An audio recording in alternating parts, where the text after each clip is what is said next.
Bertempat di halaman kantor Syah Bandar Pelabuhan Melongwane Sabtu pagi, Dandim 1312 Talaut, Letkol Infantri Agus Arianto, melepas sejumlah prajurit terbaiknya yang telah melaksanakan tugas pengamanan pulau-pulau terluar dan terpencil yang ada di Kabupaten Talaut.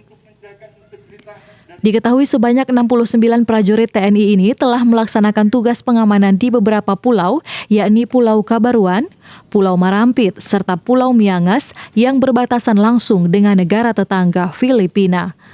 Untuk Satgas yang kita lepas, ini Satgas PAM Pulau Terluar Kodim 1312 Talaut tahun anggaran 2021. Jadi mereka sudah melaksanakan penugasan selama kurang lebih 10 bulan.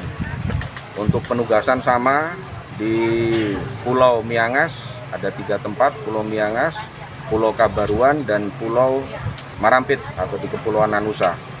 Selama mereka melaksanakan tugas selama kurang lebih 10 bulan, kegiatan mereka diantaranya mereka melaksanakan patroli, ya, intinya adalah patroli meyakinkan bahwasanya batas wilayah kita terutama dengan negara tetangga yaitu negara Filipina itu tidak terganggu, artinya tidak ada yang melaksanakan pelanggaran batas wilayah negara. Sementara itu, Dandim 1312 Talaut serta pemerintah daerah Kabupaten Talaut menerima sebanyak 127 prajurit TNI yang nantinya akan ditempatkan di tempat yang sama.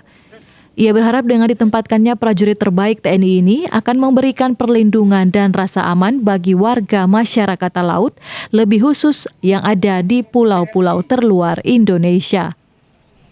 Dari Talaut, Alfred Tumanung melaporkan untuk Kawanua TV.